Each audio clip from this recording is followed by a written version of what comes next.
नमस्कार प्यारे बच्चों एवं दोस्तों, अनुपम पाठशाला में आपका हार्दिक स्वागत एवं अभिनंदन है। चलिए बच्चों, चलते हैं उसी कहानियों की खूबसूरत दुनिया में जहां भांति भांति की कहानियां आपका मनोरंजन करने के लिए आपका बेसब्री से इंतजार कर रही हैं। कहानियों की श्रृंखला को आगे बढ़ाते हुए आज मैं बहुत ही ज्ञानवर्धक कहानी आपके लिए आपके समक्ष लेकर उपस्थित हूँ। मेरी आज की कहानी का शीर्षक है दोस्तों, कुआं का निशान। कहानी सुनने के पहले यह अवश्य कहूंगी कि अगर आपने मेरे चैनल को सब्सक्राइब, लाइक, शेयर ना किया हो तो कृपया कर दीजिएगा और बेल आइकन को अवश्य दबा दीजिएगा ताकि मेरी सभी नोटिफिकेशन आपको मिलती रहे। तो आइए दोस्तों, आइए मेरे नन्हे मुन्ने बच्चों, सुनते हैं कहानी। एक नगर में एक बालक रहता था। बालक की अवस्था 10-12 वर्ष की थी। वह स्कूल में पढ़ता था, पर पढ़ने लिखने में उसका मन बिल्कुल नहीं लगता था। जब वह पढ़ने के लिए पाठशाला में जाता तो किसी वाटिका या तालाब के किनारे बैठ जाता था और दिन भर तरह तरह के खेल में लगा रहता था। इसका कारण यह था कि वह जो कुछ पढ़ता था उसे याद न होता था, इसलिए वह पढ़ने लिखने से जी चुराया करता था। कभी कभी पाठ याद न होने के कारण बालक को अध्यापक की कड़ी डांट भी सुननी पड़ती थी। अध्यापक उसके माता पिता के पास भी उसके पाठ याद न करने की शिकायतें भेज दिया करते थे। अध्यापक की शिकायत पर उसे माता पिता के हाथों से भी दंडित होना पड़ता था। एक दिन अध्यापक ने घर पर याद करने के लिए बालक को एक पाठ दिया। बालक ने रात में उस पाठ को याद करने का प्रयत्न किया, पर उसे वह पाठ याद न हो सका। बालक भयभीत होकर सोचने लगा, फिर तो आज पाठ याद न होने के कारण उसे पाठशाला में दंड भोगना पड़ेगा। अब देखिए, वो बहुत परेशान था बच्चा। सवेरा हो चुका था। बालक खा पीकर विद्यालय की ओर चल पड़ा। वह विद्यालय की ओर बढ़ता जा रहा था, पर उसके पैर रह रह कर कांप रहे थे। वह सोच रहा था, उसे पाठ तो याद है नहीं। गुरुजी अब उसके पाठ के संबंध में पूछेंगे तो क्या उत्तर देगा। अवश्य पाठ याद न होने के कारण गुरुजी उसकी पिटाई कर देंगे। अब पिटाई के भय से बालक के मन में, प्राण में एकदम समझ लो डर समा गया। उसने सोचा, नहीं, अब वह विद्यालय नहीं जाएगा, कभी नहीं जाएगा। बालक के पैर विद्यालय का रास्ता छोड़कर दूसरी ओर के लिए मुड़ गए। वह दूसरी ओर चलने लगा। वह धीरे धीरे आगे बढ़ने लगा। वह कहाँ जा रहा है यह तो स्वयं बालक को भी नहीं मालूम था, पर उसके पैर आगे बढ़ते जा रहे थे। देखिए बच्चों, अब क्या होता है। धीरे धीरे सूर्य सिर के ऊपर आ गया। धूप तेज हो गई। बालक चलते चलते थक गया। प्यास से उसका कंठ सूख गया। वह सोचने लगा, यदि कहीं पानी मिलता तो वह पीकर अपनी प्यास बुझाता। बालक इधर उधर देखने लगा। सहसा उसकी दृष्टि एक कुएं पर पड़ी, जहां कुछ स्त्रियां कुएं से पानी निकाल रही थीं। बालक धीरे धीरे चलकर कुएं पर पहुंच गया। कुआं पक्का था। स्त्रियां रस्सी से पानी निकाल रही थीं। बालक कुएं पर पहुंचकर एक स्त्री से बोल उठा, माँ, मुझे प्यास लग रही है, क्या पानी पिला दोगी? स्त्री ने बालक की ओर देखा। उसका मुख मुरझाया हुआ था। स्त्री का मन द्रवित हो उठा।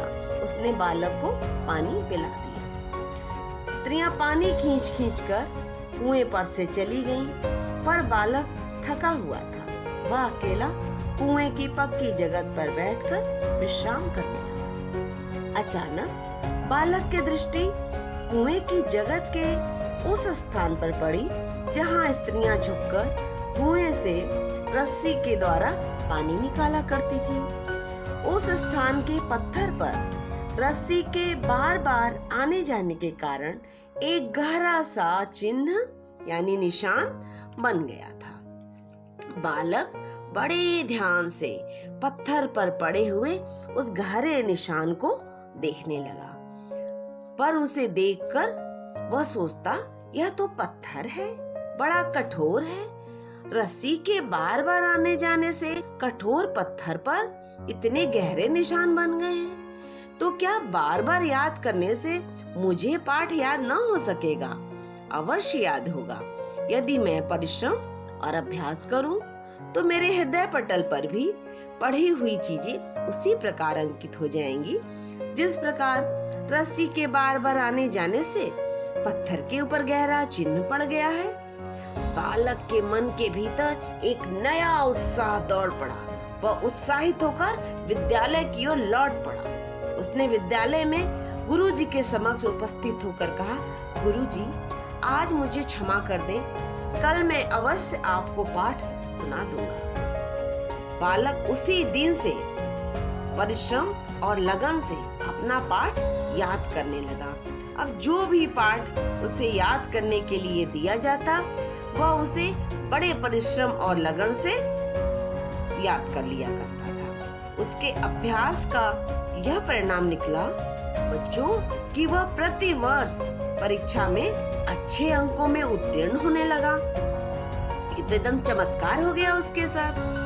बालक की आयु ज्यों-ज्यों बढ़ने लगी, उसके साथ ही साथ उसकी बुद्धि और प्रतिभा का चमत्कार भी प्रकट होने लगा। अब देखिए क्या हुआ बच्चे के साथ। बालक उसी दिन से बड़े परिश्रम के साथ पढ़ने लिखने में संलग्न हो गया। उसी दिन से उसने खेलना कूदना सब कुछ छोड़ दिया। अब तो बस पढ़ना पढ़ना और सिर्फ पढ़ना। वह दिन रात पढ़ने में जुट गया। पढ़ने के आगे वह खाना खाना भी भूल जाता था, अपने आप को भूल जाता, सारे संसार को भूल जाता। उसे केवल एक ही चीज याद रहती, सिर्फ पढ़ना, सिर्फ पढ़ना। दिन बीतने लगे, महीने बीतने लगे और वर्ष बीतने लगे। बालक पढ़ने में दिनों दिन उन्नति की सीढ़ियां चढ़ने लगा। आखिर वह दिन आया जब बालक की साधना सफल हुई, उसका तप पूर्ण हुआ। एक दिन था जब उसे एक अक्षर भी याद नहीं आता था, पर अपनी लगन और परिश्रम से वह एक बहुत बड़े विद्वान के रूप में प्रकट हुआ।